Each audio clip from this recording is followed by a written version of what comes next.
Hello everyone. आज के video में हम ऐसे 50 फ्रेजल वर्ब्स डिस्कस करेंगे जो most of the government exams में पूछे जाते हैं। ओके, तो लेट्स स्टार्ट।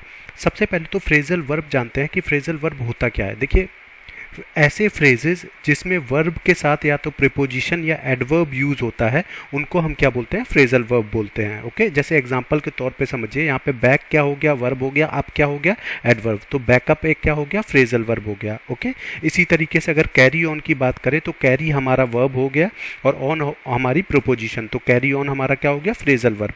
तो दोनों ही मैंने एग्जाम्पल बता दिए, एडवर्ब और प्रीपोजिशन के साथ।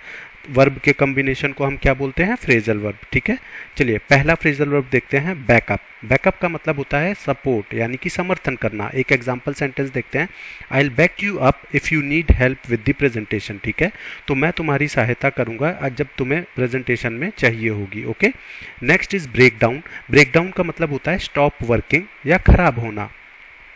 Okay, next is bring up. Bring up का मतलब होता है मेंशन या फिर किसी चीज का उल्लेख करना।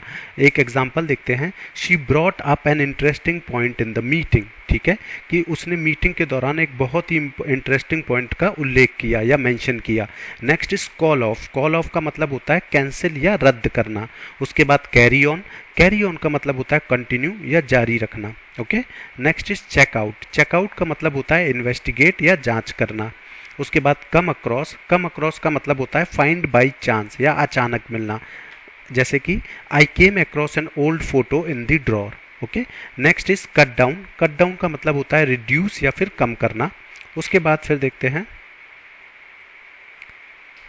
या उसके बाद है ड्रॉप ऑफ। ड्रॉप ऑफ का मतलब होता है डिलीवर या फिर छोड़ना। Okay, can you drop of this package at her house. Okay, क्या आप ये पैकेज उसके घर तक छोड़ सकते हो। Okay, next is fill in. Fill in का मतलब होता है कंप्लीट या फिर भरना। Next is find out. Find out का मतलब होता है डिस्कवर या पता लगाना।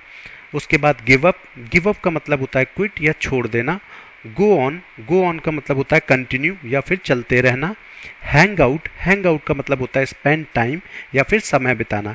We usually hang out at the park on weekends. Next is hold on. Hold on मतलब वेट या फिर रुकना। Next is keep up. Keep up का मतलब होता है मेंटेन यानी कि बनाए रखना। Look after. लुक आफ्टर का मतलब होता है टेक केयर या फिर देखभाल करना। Can you look after my dog while I am away.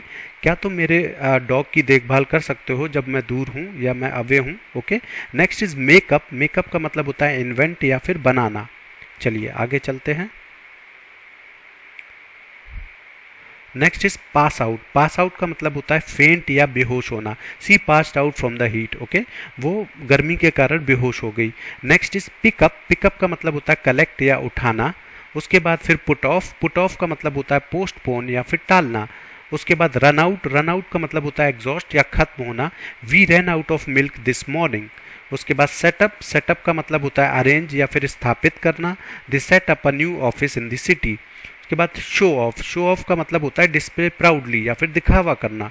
उसके बाद टेक ऑफ। टेक ऑफ का मतलब होता है डिपार्ट या फिर उड़ान भरना। The plane took off an hour late. Next is turn down. Turn down का मतलब होता है रिजेक्ट या फिर अस्वीकार कर देना। She turn down the job offer. Okay, next is workout. Workout का मतलब होता है सॉल्व या फिर हल करना। Blow up. ब्लो अप का मतलब होता है एक्सप्लोड या फिर विस्फोट करना। उसके बाद ब्रेकअप देखते हैं। ब्रेकअप का मतलब होता है एंड रिलेशनशिप या अलग होना। They broke up after years together. Okay, चलिए हाँ, कैचअप। कैचअप का मतलब होता है रीच लेवल या फिर बराबर पर आना। चीयर अप का मतलब होता है फील बेटर, खुश करना। उसके बाद क्लीन अप। क्लीन अप का मतलब होता है टाइडी या फिर साफ करना। We need to clean up the room before guest arrive. Come up. Come up का मतलब होता है अराइज या फिर उठना। A new issue came up during the discussion, कि एक नया इशू उठ के आया डिस्कशन के दौरान। Dress up. ड्रेस अप का मतलब होता है वियर नाइस क्लोथ्स या फिर सजना संवरना। ईट आउट। ईट आउट का मतलब होता है डाइन आउटसाइड, बाहर खाना। Okay, let's eat out at that new restaurant tonight. उसके बाद फॉल अपार्ट। फॉल अपार्ट का मतलब होता है कोलैप्स या फिर टूट जाना। उसके बाद गेट ओवर। गेट ओवर का मतलब होता है रिकवर या फिर उबरना। Give in. गिव इन मतलब सरेंडर या फिर हार मानना। He gave in to their demands after a long argument. चलिए हैंड ओवर। हैंड ओवर का मतलब होता है ट्रांसफर या फिर सौंपना। She she handed over the keys to the new owner. उसके बाद हैंग अप का मतलब होता है एंड कॉल या फिर फ़ोन रखना। ज्वाइन इन का मतलब होता है पार्टिसिपेट या फिर शामिल होना। नॉकआउट का मतलब होता है अनकॉन्शियस या फिर बेहोश करना। Okay, the punch knocked him out in the first round. Next is let down का मतलब होता है डिसअपॉइंट या फिर निराश करना। ओके, लुकअप का मतलब होता है सर्च या फिर खोजना। Okay, I look up the word in the dictionary. Move in का मतलब होता है सेटल या फिर बसना। They moved in to the new house last week. Pay off का मतलब होता है यील्ड रिजल्ट्स या फिर फल देना। ओके, किसी चीज़ का जब फल दिया जाता है तो उसको पे ऑफ बोलते हैं। Hard work paid of with her promotion. Okay, run into मतलब जब अनएक्सपेक्टेडली आप किसी से मिलते हो, अचानक मिलते हो, तब रन इनटू फ्रेजल वर्ब का यूज़ होता है। I ran into an old friend at the mall. Next is stand out का मतलब होता है बी नोटिसेबल। आप कोई ऐसा काम करो कि आपकी तरफ सबका ध्यान आकर्षित हो जाए, तो उसको क्या बोलते हैं? स्टैंड आउट बोलते हैं। Okay, her red dress made her stand out at the event. चलिए, नेक्स्ट इज टेक ओवर का मतलब होता है कि कब्जा करना या फिर कंट्रोल को अपने पास लेना। Okay, she took over the project after he left. Next is throw away का मतलब होता है फेंक देना या फिर डिस्कार्ड।